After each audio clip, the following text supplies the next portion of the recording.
From the home of the codebreakers and the birthplace of modern computing, this is the Bletchley Park Podcast. Welcome to the September 2025 episode of the Bletchley Park Podcast. Ladies and gentlemen, go your ways. In 1945, Britain celebrated VE Day in May and VJ Day in August as the war, first in Europe and then the Far East, came to an end. For the staff of GC&CS and its larger worldwide network, this meant that the vital and exhausting work they'd been doing suddenly stopped. The lives of all of them had changed forever, but each person's experience was different. Bletchley Park's Oral History Archive is a treasure trove of veterans' testimonies.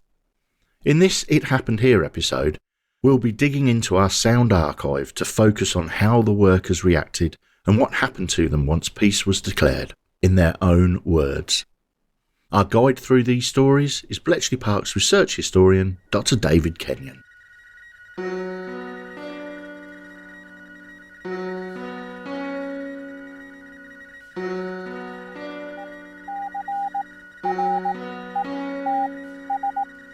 This is Bletchley Park.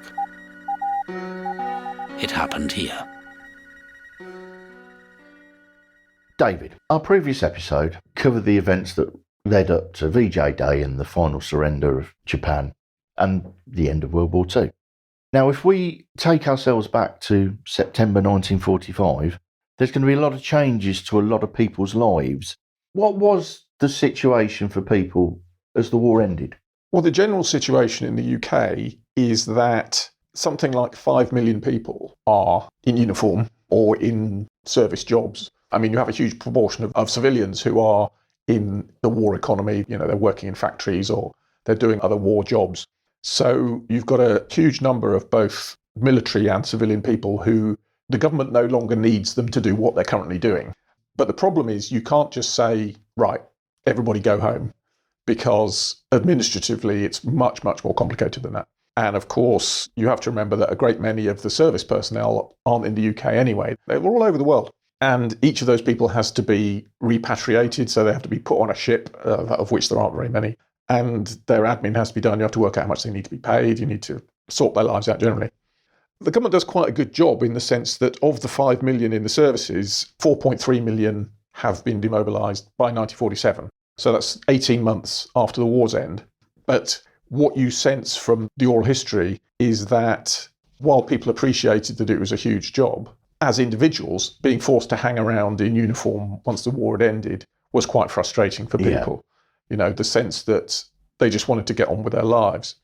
To be fair to the government, this didn't come as a surprise to the government in 1945. They'd always planned for how they would get rid of all these people that they were recruiting. And the formal demobilisation scheme was actually begun in 1941 and made public in the autumn of 1944. So all right. You think as the last Christmas, they don't know it's going to be the last Christmas of the war, but as the last Christmas of the war is approaching, of course, everyone's looking to the end of the war at that point. I mean, after D-Day, there was a hope that the war would end in 1944. It doesn't. It actually carries on over into the spring. But everyone was going, well, this will soon be over. What happens next? So the government was able to say to people, this is how the system will work. Whenever peace is declared, this is the process you'll go through. The way they worked it out was on age and length of service. So if you were older, you got out earlier, you were at the top of the list. And also if you'd served for longer. And the maths works that every 2 months of service in uniform equals 1 year of age. Okay. So for every year you've been in service, you're getting 6 years added to your age. Okay. So if you were recruited at 18 in 1942, your age for demobilisation is 36 because you've had 3 years worth of months added on. And they thought that was kind of the fairest system. So the people who are oldest and the people who served longest would be at the front of the queue. That's what they call Category A release. You also have Category B release, where the government also recognised that having people you needed in the peacetime economy tied up waiting to be demobilised was not useful. It was best to get them home. Best to get them home quickly, and they focused in particular on people who would be involved in reconstruction. So if you were a brickie or you were an architect or whatever, you would get a Cat B release, which meant you'd be jumped up the list. Or if you were a doctor that could go home and carry on being a GP or whatever. Obviously, a lot of people have been recruited at 18, fresh out of school or whatever, so they don't have a job to go back to. But if you had a job to go back to, your employer was expected to give you that job again. The scheme also applies to women. How unequal it is we'll come to. And that obviously is relevant to Bletchley Park because 75% of the people here are female. So a lot of the stories we tell are the experience of these women. Whether you were married or not for a man didn't make any difference. But if you were a woman, if you were married, you were bumped up the list. Because the government had this idea that if you were a married woman, in an ideal world, you should have got home first, so that when your husband is demobilised, they come back to a home that's already set up. This looks particularly archaic to modern eyes. The concept that the government was very keen that women should return to domesticity, that what they considered the pre-war status quo where men worked and women kept home, they wanted that to come back. I mean, they were Canute in the sea. They were never going to win this argument, but this is the government's approach. Go home, become a housewife, breed the baby boom, effectively. And this filters down into the women's services to the extent that you see Wrens who are now essentially redundant but have not been demobilised yet. Yeah. Their time is filled with what were called mothercraft classes. Really? And there are photographs of young Wrens sitting in a circle with an instructor holding kind of, plastic babies being taught how to be a good mother. And I think it was the ATS actually had a trailer that was fitted out as a modern kitchen. And the service women would be taken in there to show how to clean the kitchen and how to cook and, basically how to become the perfect housewife. After knowing some of the veterans that I've met over the years, I don't think they would have taken that very kindly, to be honest. No, exactly. But it's the sort of general background to the experience of our veterans. It's interesting that, firstly, that the process takes as long as it does, but also that the aspirations of the government in many ways are quite unrealistic. What's the scale of the problem for Bletchley Park and its outstations? Tom spoke a little bit in the last podcast about the reduction in numbers. We famously talk about nearly 9,000 at peak in January of 1945. That had reduced a bit by May. Between VE and VJ Day, Bletchley Park staff shrinks by about 3,000, so you've got 3,000 people leaving. And between VJ Day and 1946, when Bletchley Park closes down altogether and GC&CS moves to London, they lose another 4,000 staff. So they're down to about 1,500 for the peacetime organisation that's going to continue. In addition to the 5,000 that move on from Bletchley Park itself, you have another 5,000 or so overseas. The Y services, the people doing the interception, are not included in these numbers. We're just talking about Bletchley Park, sort of the intelligence and decryption side of the operations. Right. Now, you've given us a good overview of what was affecting the whole country. So let's look at Bletchley specifically. How do all these changes affect Bletchley personnel? Because we've got civilians and we've got members of all of the armed forces working here. So it's kind of a little microcosm of demobilisation for the UK, isn't it? It is. But also, as we so frequently say on this podcast, it's not just one story. As there were so many ways into Bletchley Park, we've discussed before, there are equally many ways out. And the best way to address this really is to just not try and give an exhaustive answer to this, but just give a sense of the diversity. And it has been our tradition over the years. It's September, and we always try and devote September to our veterans in particular. Yeah, previous years, it was always the Veterans Reunion, and as their numbers unfortunately have decreased, we decided that we wouldn't overburden them with a microphone in their face at their one time a year where they get to meet each other. People get to listen to me for the other 11 months of the year, so it's nice to have some different voices. So what I have done is I've basically been through, with Mark's help, been through our oral history collection and identified people from all the different service branches and civilians within GC&CS to hear about what happened to them, how they made their way out. Yeah, we've tried to pick a quite diverse selection, haven't we, from each of the services. I mean, we could literally have filled probably 4 hours of podcasts with different stories, but we've picked 20 veterans that we're going to include in this. I think we've got a really good cross-section of the stories of post-war Bletchley Park. And you also have to consider that some people had jobs to go back to, some people didn't. At Bletchley Park, on the one hand, you've got people who were recruited as teenagers from Bletchley Labour Exchange who were basically children before they came here. At the other end of the spectrum, you've got university professors who've got a Cambridge College waiting for them to go back to. So you've got a huge raft of different kind of people whose future life is going to be very different. Well, let's start with civilians, David. Of the 8,000 or 9,000 people that are here, around 3,500 are civilians. They were enrolled as members of the Foreign Office, and their redundancy process is actually quite straightforward. All it requires is for the Foreign Office to write them a letter and say, we're making you redundant, and then they have a notice period and they get their salary paid for their redundancy period, like you would in a modern job. Yeah.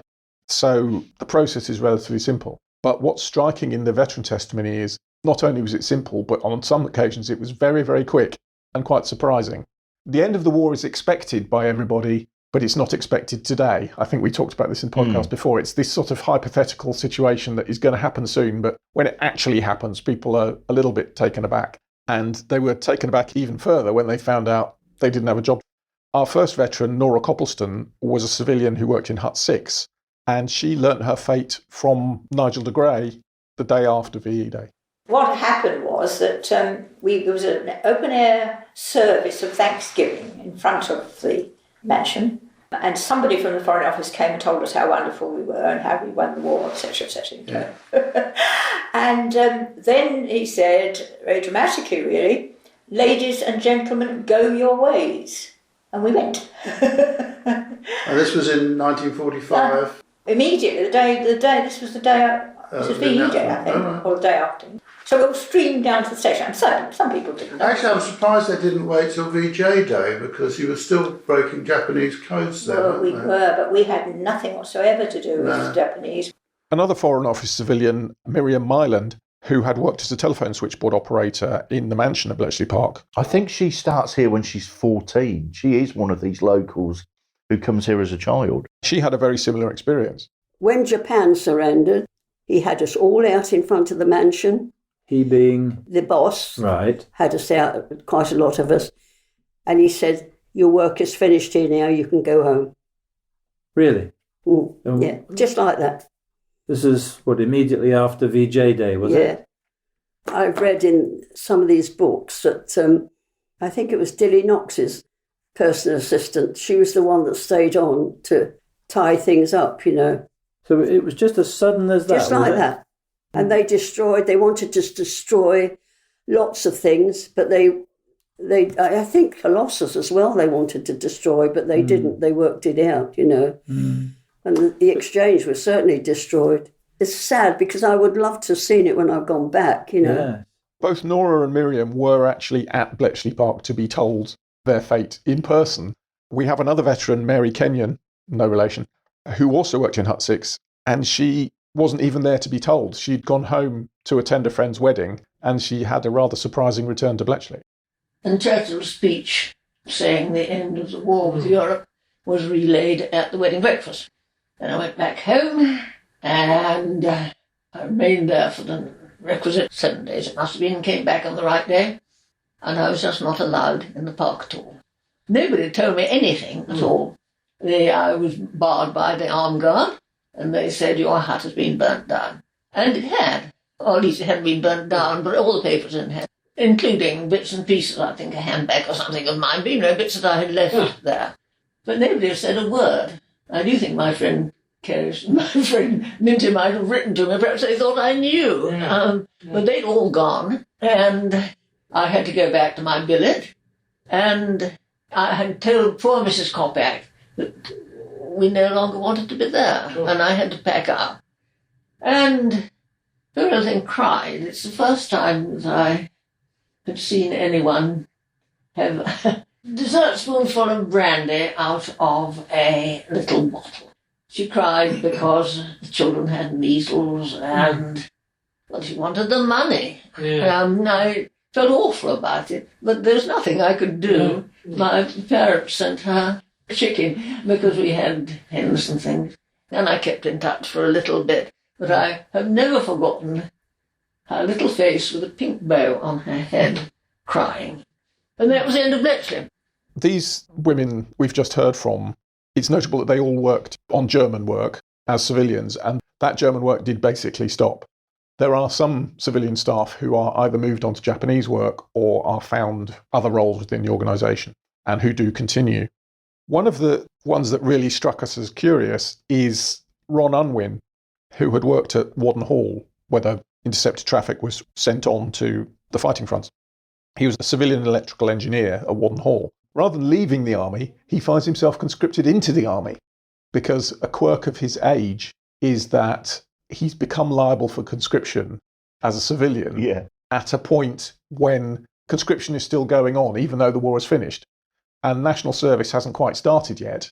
But he finds himself in 1946, having been a civilian at Wadden throughout the war, he suddenly finds himself in the army. I didn't go down to the streets or anything like that. I remember somebody came up to me once after that. He said, they just dropped an atom bomb on Japan.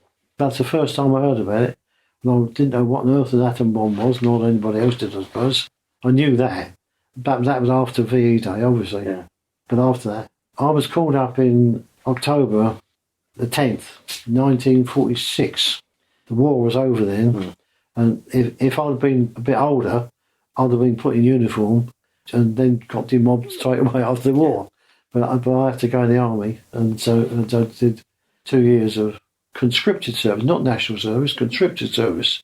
I went for the Duration Emergency Act. I wasn't a national serviceman. When the war in Europe ended, yeah, between then and the Japanese surrender, was there any change in the work, the amount of work, the activities that were going on in the places you were looking after? No, it was just the same, yeah. The amount of work was not lessened or anything, but still put in sockets and lights and things until the end of the war, and maintaining stuff as well. I mean, you've got maintenance as well as installation. Another branch of the work which carries on is diplomatic section, and diplomatic section had moved away from Bletchley Park in 1942 down to Berkeley Street in London under Alistair Denniston. He actually leaves in the summer of 1945, but obviously the diplomatic work needed to continue, and Betty Laurie, who had been a Foreign Office civilian at Bletchley Park up until the middle of 1945, suddenly found herself at Berkeley Street. Of course, the war with Germany ended in May 45, so... Yes, but quite shortly after that, and I'm not sure what date it was, I left Bletchley and was sent up to London. And when we were in London, we were in an office above a dress shop, I think it was, and whatever street it is that Thomas Cook is in, the big Thomas Cook, we were bang opposite the big Thomas Cook. Might be Berkeley Street, I'm not sure. And was that doing the same sort of work there? Doing exactly the same work. And I commuted from Northwood. In the commute, I remember going to the office once in a big hurry, because I think I got off at Green Park or something like that, around the corner from Green Park. And I was going very fast round a bend, and I went straight into the arms of Stuart Granger, who was my pin-up boy. Well, I think that's covered the civilian side of things. Now, let's start going through the armed forces. So I think let's start with the Royal Navy, your favourite. Well, they are the senior service. I have taken them in order of seniority. Many of the male naval personnel who worked at Bletchley Park weren't regular Royal Navy. They were actually Royal Naval Volunteer Reserve, RNVR. And the Navy was quite anxious to demobilise these people as quickly as possible. It's hard to say why, but there was always a tension between the regular Navy and the Volunteer Reserve, the Wavy Navy as it was called. Oh, right. Because the braid on their sleeves has a wiggle in it. Oh, right. Regular naval officers, the braid is straight, and for RNVR, it wiggles. So they were known as the Wavy Navy. And there were something like 43,000 RNVR officers during the war, but they managed to demobilise all of them, more or less, in the course of 1946. They all went fairly quickly. The Wrens, they did retain about 3,000 Wrens out of 75,000. They decided there were some women's roles in the Navy that they wanted to continue. And this applies across the three services, actually, that you see the demobilisation of women on a big scale, but then each of the services separately decides having a women's branch is useful in the future in peacetime. And in about 1949, you see Acts of Parliament relating to the various services where the Women's Royal Air Force, the Women's Royal Navy, and the Women's Royal Army Corps are all formed. So some of these people go, but some of them stay. And also their roles change while they're waiting to be demobilised. The first person we're going to hear from is John Statham, who was a Royal Naval Volunteer Reserve sub-lieutenant. He was at Bletchley Park, and he was actually party to the famous bonfires. There's a mythology that everything was taken out and burnt at Bletchley Park at the end of the war. It wasn't. I mean, huge amounts of stuff was retained for all sorts of reasons, and for the organisation to continue as GCHQ in peacetime. But there was a certain amount of clearing out of huts and getting rid of stuff, and Statham was involved in that. Well, VJ Day, I was still at Bletchley because, I was at Bletchley until it finally closed, because I remember things going up in smoke and the huts being trashed and really, I say trashed, everything being torn up, and it was such a sad time somehow. Did you get involved in burning the messages you'd been translating? Yes, we were chucking stuff on bonfires and things like that. I remember freeing a typewriter from one of the hubs because all the typewriters and equipment were being chucked away. I freed one of them, great big hefty thing, which I kept for about a year. It was too hefty to tug around. And if I hadn't freed it, then it would have gone on a bonfire or something. Pretty well straight away, as soon as it closed, we were off, I was sent down to the Admiralty with a few blokes and Captain Tuck, and we were given Japanese documents to translate. Lots of documents that had been photographed either by the Americans or British. They were very difficult to translate because they weren't very careful about taking the photograph, and some of the, they bend the pages over and that sort of thing. You couldn't focus. Couldn't read the characters.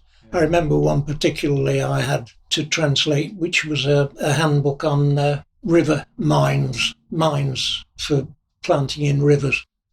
I mean, so technical. And of course, we didn't have a proper dictionary with technical words in.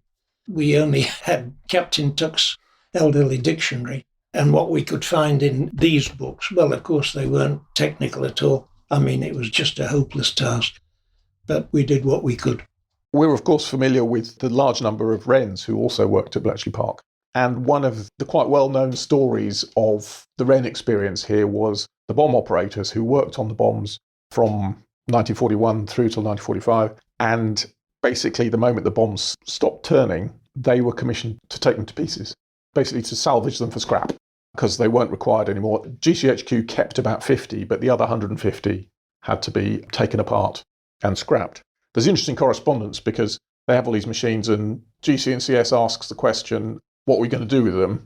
And they have a think and they go, well, the Admiralty paid for them to start with, so technically they belong to the Royal Navy, so it's the Royal Navy's job to get rid of them. So this is why Wrens get put on taking them apart. Right. Because they're Navy property. The Navy has paid for them in the first place, which is a wonderful piece of government buck passing. And so a number of our Wrens recall this quite famous experience of sitting in what was a lovely, glorious summer by that point in June, July 1945, taking bomb machines apart. Bessie Flavel was a Wren at Eastcote, bomb operator, and she recalled exactly this experience. I was a bomb operator at Eastcote on Sea Watch. Sea Watch was actually on duty when they announced VE Day. So it stopped the following day. The chief officer gave us all a little pep talk. Well, I think she thought we were all going to lose our honour because of everybody feeling free and throwing away caution to the winds and celebrating and drinking. She was, poor woman. It's been terrible for her. And we all rushed up to London and throwing the crowds there outside the palace, shouting and marching them down Piccadilly with about 20 Canadian Air Force officers all arm in arm. Had a marvellous day. And then we slept in the YWCA Baker Street, which we always did. Came back to Eastcote the next day. And it must have been the following day then that we then sat outside. There was a heat wave. Sat outside and smashed up the bombs. Well, didn't actually smash them. The Air Force boys, who were GCHQ engineers, they had dismantled the big things, and we had all the small stuff and all these hundreds of drums to take them apart. Everything was counted, screws and bearings and so on. Did that make you feel, oh, what have we been doing? No, that made we were all happy. That was it. It was the end of it. Another lady who also worked at Eastcote, Faye Gold, also a Wren, she had a similar experience working to take the bomb machines apart. But as she recalls, she also had a slightly less military activity to get involved with as well. When VE Day came, bump, that was it. Well, within about 2 or 3 days, there's no point. Then it came through that Winston Churchill said he wanted every bomb dismantled because the Americans knew about it, and in fact they had one bay at Eastcote. They hadn't told the Russians. We worked with our technicians. They took all the big stuff off and things. We had to unscrew all the wheels. We had to take to pieces. Anyway, we did that, and we had groups of when you could be demobbed. It depends on the length of service. If you were up to Group 60, you would be remustered. I was Group 60. So they sent us across to Stanmore to do the same thing there until they'd really set up these remustering boards. And somebody came up with this idea of doing this show. It was one of these stupid things. It was supposed to be a desert island, and there was a German spy somewhere around, and there was RAF people on this island, and there were these tropical island hula girls there. It was called Combined Ops. Were you a hula girl? Yeah. So I don't know how I got involved. I said, I'm not going to do that. I can't dance. Don't be so damn ridiculous. Oh, yes, you can. You are going to be in it. So eventually I thought, oh, well, might as well, something to do. And we put it on there. We didn't think anything more about it. And then suddenly we were informed, oh, you're going to do it again. We're going to go to Bletchley. We've never been to Bletchley. Well, that will be interesting. We got in this coach. I think they gave us a meal. And then we had to get ready, and we did this show. And then we were taken to this creepy manor. Well, we thought it might be Woburn. Yeah, I think it probably was. Because there was a renery at Woburn, apparently. But it was like an attic. Yeah, long, that's huge right. attic. Yeah. And some of the girls said, oh, there must be a ghost here. It's horrible. And it was cold. I mean, it was only about, I think it was October when we did it. October 45. Yeah. Yeah. We heard from Faye there about her treading the boards on stage at Bletchley Park. We have another Wren veteran, Joan Smeaton, who had been an intercept operator at Scarborough, who took to an even bigger stage. We knew the German war had ended because somebody had picked up a message, and I was on duty that night. He said, that's funny, because we had a few sailors on one side who were doing local stuff. And he said, I've just been reading a message, he said, and instead of, because all the German messages ended up with Heil Hitler, he said, mine has just said Heil Donitz. Then we thought, God, the war's over sort of thing, but we hung around for a bit. We still covered the stations because there was still some traffic coming through. But I remember going up onto the hill with some of the other girls, and we watched some of the German subs being escorted up the coast from the top of the hill. I remember that very clearly. We're thinking, good Lord, look at that. And then what to do with us, of course. This is the trouble, isn't it? First of all, we said, right, you're going on a course. It's a very quick course. 4 or 5 of us went on this Japanese Morse. Oh, God, yes, but that was murder. Fortunately, I didn't do it for very long. Flower Down was a bit dull because that's where we went. I presume they were going to do the Japanese down there, but of course the Japanese caved in, didn't they? So they didn't need us. We were there when the war finally ended because we used to hitchhike from there up to London to join in the celebrations, and that was good fun. You just stood at the side of the road in smart uniform. You never travelled alone, of course. There was always 2 or 3 of us. And the finest one we had was rather fun because some friends of ours had gone earlier with a lorry and said, bad luck, and they waved and off they went. And then the next thing Sheila and I knew, was just 2 of us left, Sheila and I knew, this huge, to us, long, sleek limousine drew up. 2 American Navy officers said, yes, girls, come and get in the back, and took us up to London. So, of course, we passed the lorry on the way. Then the next thing that happened was they told us we were going to be demobbed, but this was November 1945, and we were doing nothing. We really weren't. In fact, at one point I was listening into masses of cipher that was being sent by the Russians. Didn't know what it meant, but I think they just gave us these things to do to keep us busy because we had nothing to do. And they called us down one day and said, we want some volunteers. So we thought, well, anything but this. So we went down and volunteered, and it was rather fun because they said, right, we want a gang of Wrens and sailors, and this is Mr. Ralph Reeder, to train us for the Royal Albert Hall. So I was at that one, 1945, which was the first one after the war. And he put us through a little routine that we had to do, and I always remember because we had to get civvies and get suitcases, and I was saying they came from all parts of the world, and they joined the Wrens. And we had to come on into this huge arena, going right when we should be going left, pretending to be absolute rookies. And we did that little bit, and then we got a smart naval officer coming and saying, right, train them, and we went off. And then we had to rush back up to that huge, vast area in the Albert Hall. to change back into uniform for the final thing, and then march on very smart, because we'd been turned into excellent sailors, you see. That was the little bit we did. But I always said, when I got home, I said, well, I performed at the Albert Hall. That's covered the major outstations in the UK, but you already said to us that a lot of Wrens between VE Day and VJ Day were actually sent abroad, weren't they? Can you tell us about some of their stories? I can, and the stories of the Wrens in Colombo, in particular at HMS Anderson, are very interesting. These women had been sent out, as I was describing. Some of them had been there since earlier in the war, but a big tranche of them were sent out in late 1944 and early 1945. And more or less as soon as they've arrived, the Japanese war ends and they are looking for something to do. But they are quite low in the priority order for people to be demobilised. And of course, everyone who's out there in the Far East has to be put on a ship and brought home, which is going to be quite a lengthy undertaking. At the top of the priority list for repatriation, of all the people that are out there, the people they want to get home quickest are the liberated prisoners of war. And we've all heard the shocking stories about how the Japanese treated Allied prisoners of war.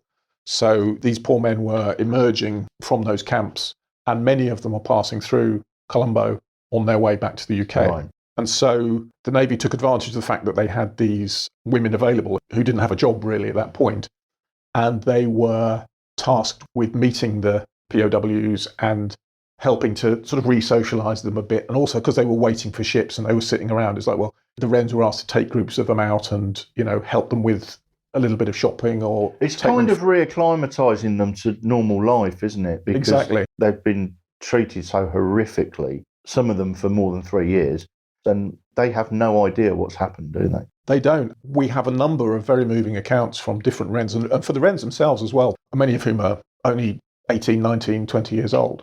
To be put into this role of trying to help these men was something that the Wrens never forgot.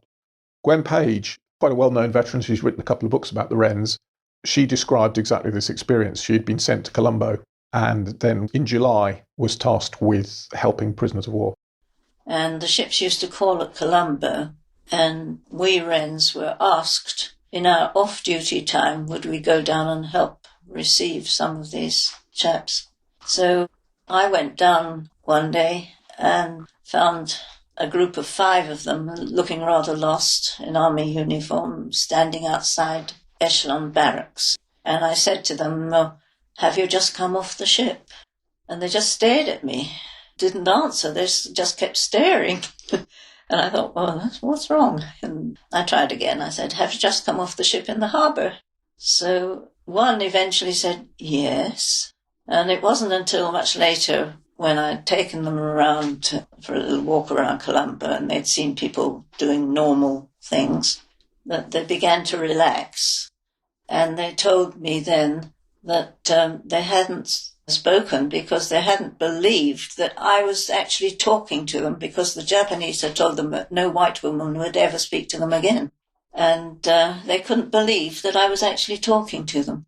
After a little walk around to help them relax, I took them into the forces canteen and told them to get drinks, and I paid for it because they hadn't been given any money.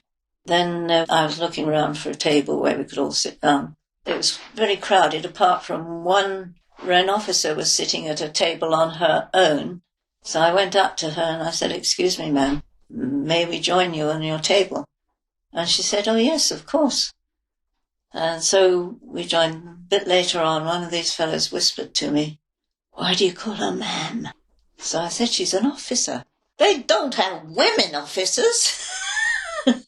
He couldn't believe it, because they'd been prisoners for so long. They hadn't known all about these changes because the Japanese wouldn't, of course, tell them anything and accept what they wanted them to believe.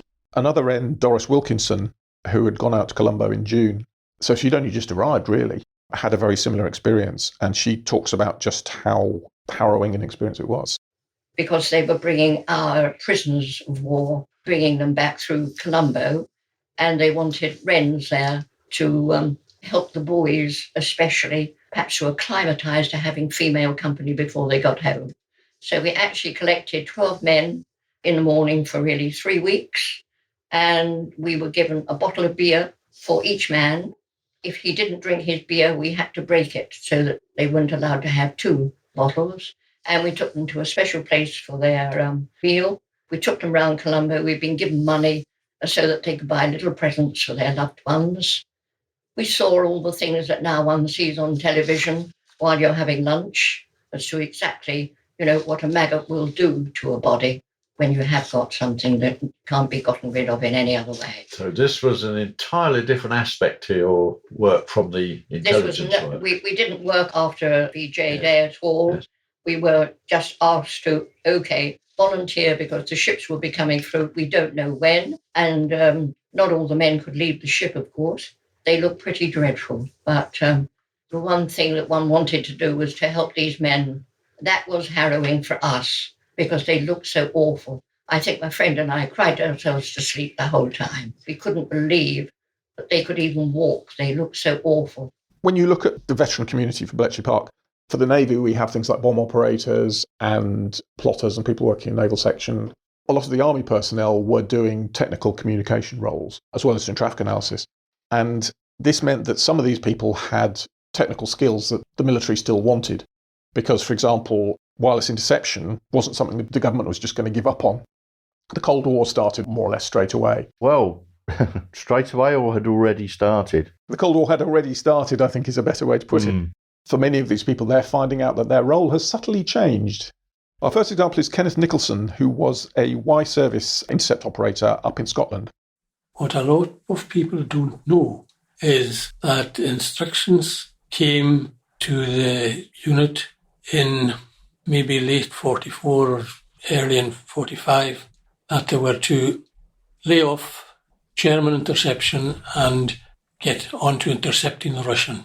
That was what they were intercepting, and you were transmitting down to Hanslope and Bletchley Park. Is that That's right? That's Russian right. signals. Yeah. So you described the form that was used for the German army with 5-character letter groups. Did that change when they moved on to the Russian signals? No. These pads were the same all the way through.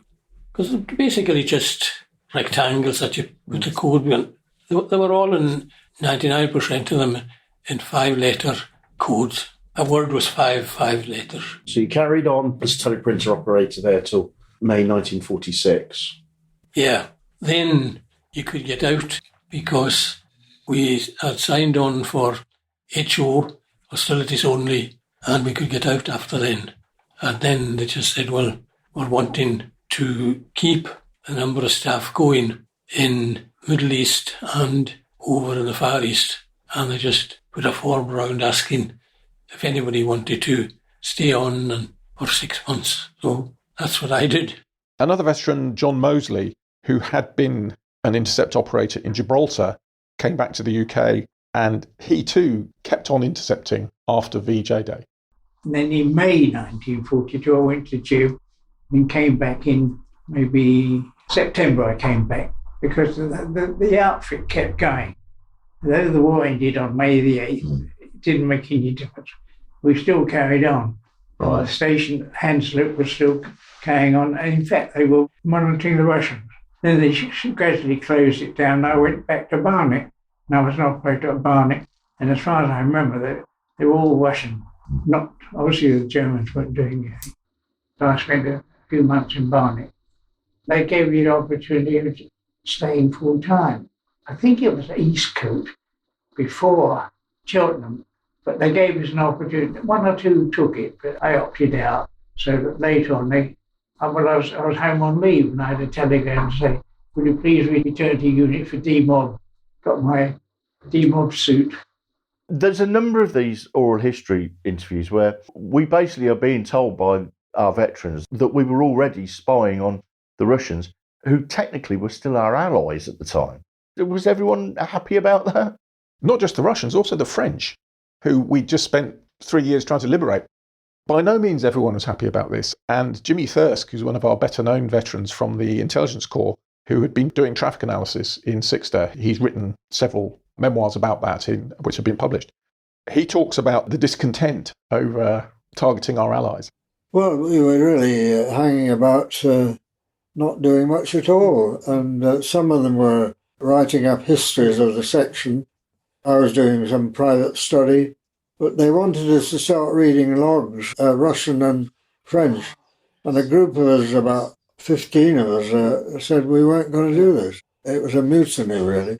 I remember this captain came in and addressed us all and about, what's all this about? And we were just saying, well, it's terrible to be reading our allies, the Russians and the French.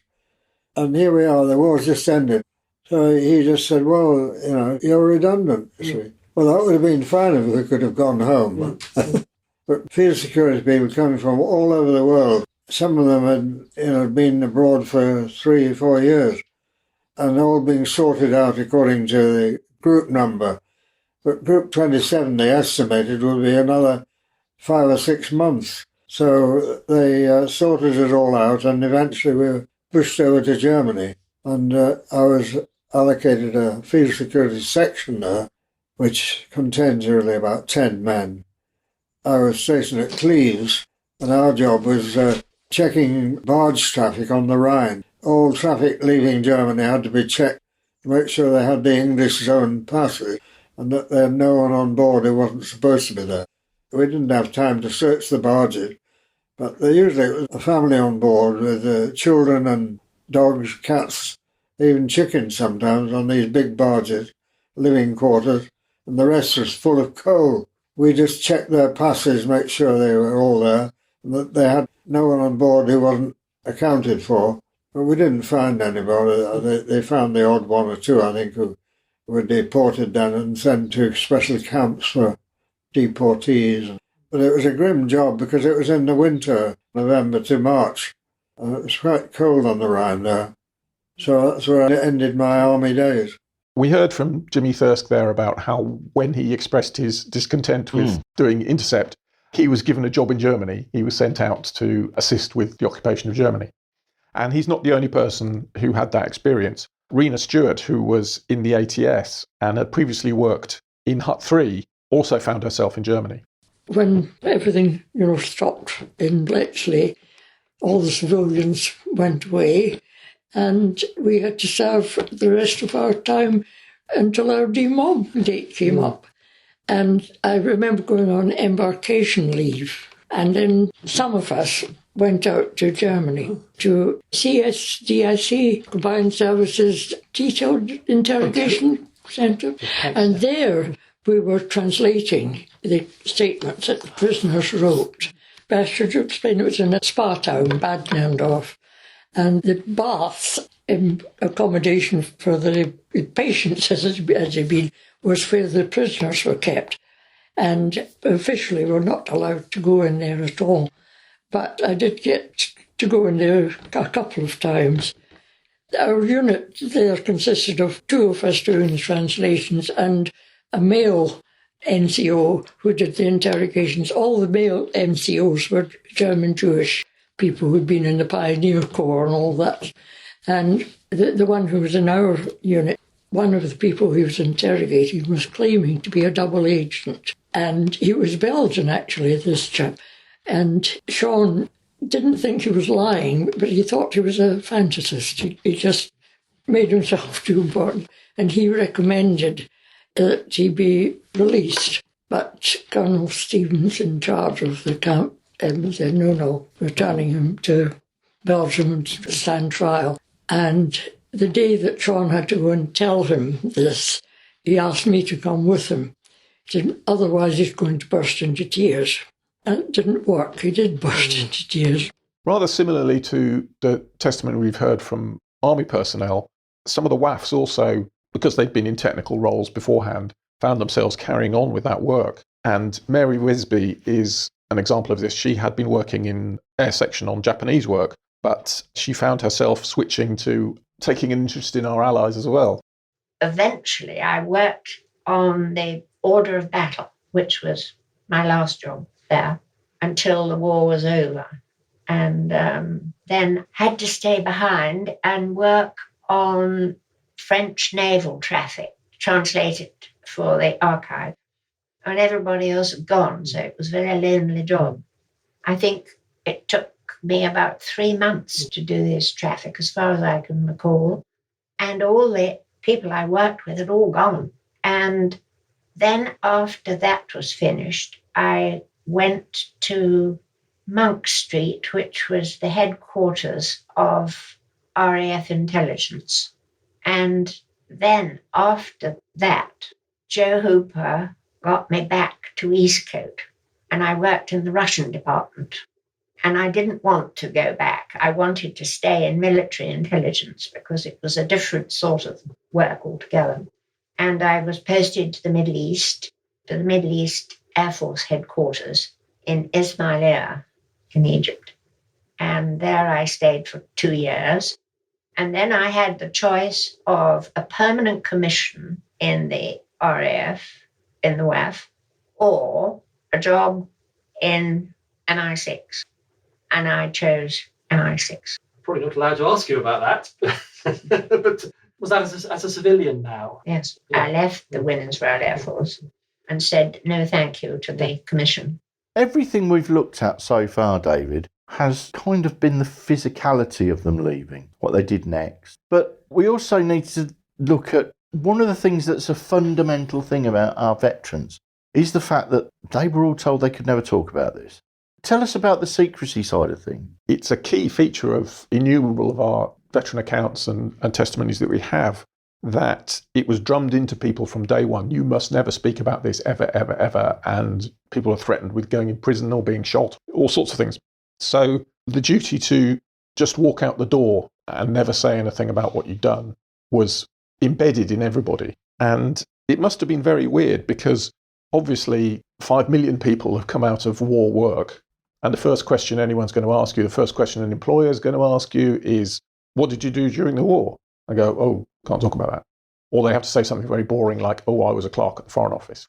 That was the first shock, if you like, was having to not talk about what they'd experienced. There's a second shock in the 1970s when the story became public and suddenly they are expected to talk about it or they're invited to talk about it. And a number of people found it quite difficult to break their promise, if you like, and to dredge up memories that they deliberately suppressed for years and years and years. And we have a number of veterans who describe this situation. The first of those we're going to hear from is Daphne Canning, who was a WAF wireless operator at Chicksands. And when demobbed, of course, she had to keep quiet about what she'd been up to. I was there until 1946, was after peace was declared. But we were still busy. Even in 1946, we were very busy. So I don't know what happened about the radio teleprinters, whether they was a success or not. But certainly, of course, then, what was it to be, about 10 years later, they started satellites. And so there was no need for a radio teleprinters. They'd got the satellite. Yeah. But I was there until 1946. And then my husband came home in 46 and I was discharged in December 46. And we were married in 1947. I never really dreamed that I was connected with it in any way. It's only this that I never realised. I knew they were A site, what they were doing, but I had no idea that B site was connected with them at all. You know, if A site was collecting the signals, intercepting them, yeah, you must have been involved with sending them on to where they. I suppose we must have been. Never dreamed. Never dreamed that that's what was happening. Well, I suppose I was going to say reasonably intelligent people, I suppose we were a bit daft not to work it out. I dare say it may be that we were told right at the very start, because when you first join up, you attend various lectures on this, that and the other. And it might have been that during one of those lectures, they might have said, well, now you realise that this, whatever you're doing, you do not talk about it, because there's always these signs about walls have ears, be like dad, keep mum, things like that, that I suppose unconsciously it was in you don't talk about it. Another veteran who's commented about the secrecy is the wonderful Betty Webb. We couldn't have a veterans episode without Betty, sadly passed away this year. She actually spent the last days of the war in Washington, D.C. in the States. When the war finished in Europe, your paraphrasing of Japanese messages continued, didn't it? Oh, yes, it did. It was a complete surprise because a number of us, myself included, were due to go to Delhi. Anyway, suddenly that whole exercise was cancelled, and I was chosen out of, I suppose, quite a few others, and I don't know why, but my boss called me in and said, sorry you're not going to Delhi, but you are going to Washington to work in the Pentagon with the British community there. When did you come back? We couldn't get a passage back until October, but the atomic bomb was dropped. But anyway, that was the end of the war, of course, but we had to wait for transport home. So it was early October before I finally left Washington for New York, where we had to wait about for the Aquitania, and I spent 3 very wet days in New York waiting to get on the boat. But I bet you were able to bring a few things back that you couldn't get in England. Oh, absolutely. I mean, shopping in Washington and New York after the privations of England were absolutely wonderful. We were able to buy clothes and anything else we wanted, really. So you were a bit loaded down when you came back? Absolutely loaded down. I had 2 kit bags and 2 other cases which I'd bought. And because the stevedores were on strike, I had to carry the lot. So it was 1 under each arm and 1 in each hand. But it was a very rough crossing, actually, very rough indeed. And it took about 4 days to get back to England. So you came back to Bletchley after you were in Washington? Yes, that's right, but only very briefly. And of course, it was all being run down. So it would have been a very different atmosphere at that point. Very different atmosphere. Rather, sort of the end of a party atmosphere. There was nothing much to be done, apart from those who'd been given the job of destroying everything. So I was only there for a few days, and I was posted down to wait for my demob. I never felt at ease. Even after the veil of secrecy was lifted in 1975, I had no wish to talk about it then, as I believe is the case with many others. It wasn't until about 1994 that I was encouraged to think about giving talks about Bletchley, and then I began to open up, but it's been quite difficult over the years. And after over 100 talks, you can talk about it quite openly now. Oh, that's right. I don't have any problems now. Betty Webb really well articulates this sense of people are pleased the war is over, but there's also quite a sense of loss. There's a feeling that the community that people have been in has been broken up. And so their memories of victory and peace are sometimes quite downbeat and quite, not sad, but certainly poignant. They're tinged with sadness. They're tinged with sadness. Very poignant, some of them. An example of that is Miriam Body, who again was in the WAF as a teleprinter operator. She describes exactly this. It was the 15th of August, 1945. I think it was in the afternoon. Valerie and Mary and I and 2 other girls were on the day shift, which was rather fortunate because Commander Williams, our superior officer, came into the room smiling, and he said, "Well done, girls. The signal has been intercepted from Tokyo to Geneva, and the Japanese are surrendering." And we just sat there in complete silence. And then Commander Williams shuffled about, and then he said, "Well, you bloody well get on with your work now." Which broke the ice. We all laughed. And then he did say, "A message has gone to the King and to the Prime Minister, and I'll come back when it's been confirmed, because it cannot be announced until Geneva has sent on the message to London, for very obvious reasons, because they would have known we'd have been listening." A handful of people at Bletchley obviously knew before it became public knowledge. You knew before the King and the Prime Minister? I should think about the same time. I don't think they wasted time doing that. But yes, it was a great moment. It's something that I could never tell anybody that had happened to me, obviously, because we were sworn to secrecy. But it was a great moment to feel that one must have been among the first people who knew that the war had finally ended, and 6 years of our life were going to be changed. And I suppose, in a way, all the time I was at Bletchley, that was the moment that one remembers. And it's one that I've remembered all my life. Did it seem like any sense of privilege, or was it just a sort of everything stops kind of moment? A sense of relief, I think. After all of us who were young girls, we all knew young men who were out fighting somewhere or were prisoners, brothers, boyfriends, cousins. We all had, and it was just a wonderful moment to think that they would actually be coming home. But of course we stayed on at Bletchley. The work didn't finish then. We were finally released in April 1946, I think. But of course it felt different when you went into work the next day. I suppose there was an atmosphere and people were smiling, and I don't really remember, you just got on with your work. The lives of everybody that you'd ever met was completely consumed by that war for such a long time. Well, it was 6 years, you know. It was a long time. And when you're only 19 or 20, 6 years is a long time. And it was this cloud of secrecy that seemed to hang over the whole park. It really was almost like a cloud. And of course, you didn't talk if you were with somebody. You didn't talk to them about anything to do with your work, ever. You couldn't. And of course, it was sometimes rather difficult. You couldn't tell your parents, or if you got married, you couldn't tell your husband. It was a bit strange. Was there a moment that was particularly memorable for you, being able to tell your husband for the first time? Ah, yes. That book was published, and my husband came down from London, and he'd been in Hatchard's and had seen this book, which he promptly bought, because he used to always say, why can't you tell me what you did? It's ridiculous. And he came through that door carrying this book, and he put it down in front of me and said, "Now, will you tell me what you did in the war?" And I looked at it in absolute horror, and I said no. But, of course, it gradually came out, and so it was obviously all right. But I never liked talking about it for years and years. It's just, one didn't. We were told it was for the rest of our lives.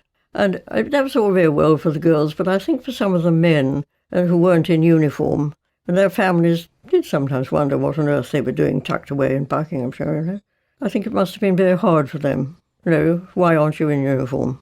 And yet they were probably doing something terribly special. We don't know. I think what we just heard Marion Body say there, where she's focusing in on the men who hadn't served in uniform, is quite typical of our veterans that we managed to record oral histories with.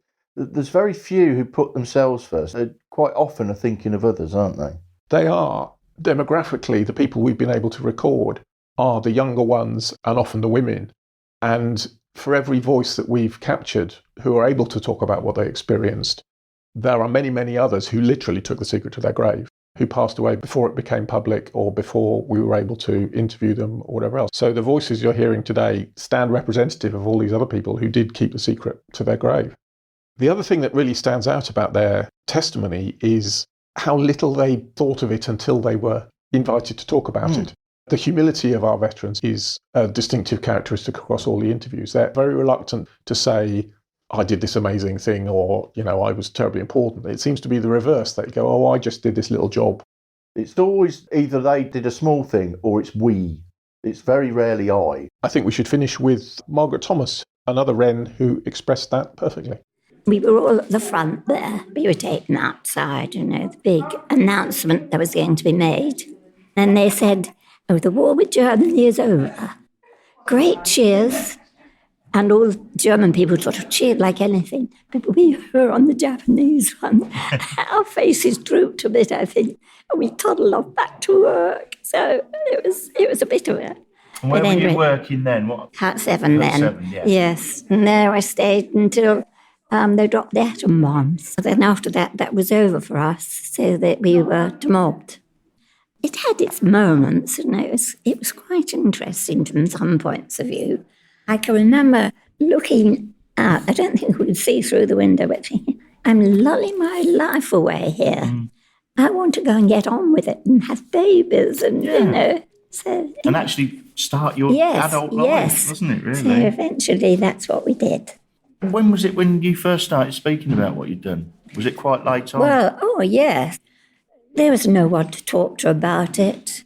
You know, what could you say? I worked at Bletchley Park. Oh, did you? You know, that sort of thing. I think that's the thing, because it was so compartmentalised here. Yes. None of you realised how important your little bit was. No, I wish we had known a bit more, but it's not until sort of quite recently that I'm a very important person, I'm told. You all are very, very important. Yeah. And we were saving lives in a way. Do you look back, are you proud of what you did? I suppose in a way I am now more, yes. When people say, oh, no, that was good, and people shake your hand and things. But you're all so modest about it, aren't you? I don't know, but there's nothing to be grand about, you know. That's what I love about all of our veterans. You're all, oh, well, I didn't do anything that important. That's true. Well, I didn't. But, you know, the freedoms that we all have now are really down to you people. Yes. So can I just say thank you for your service? Thank you. That's kind of you. Very kind of you.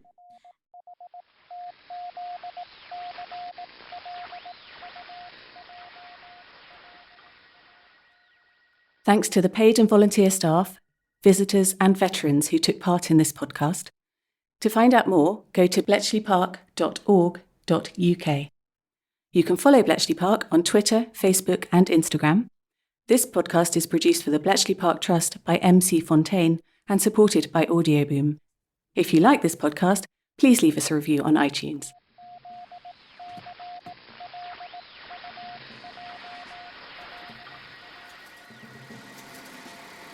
Thanks for listening, and we'll have more decrypts from the home of the Codebreakers next month.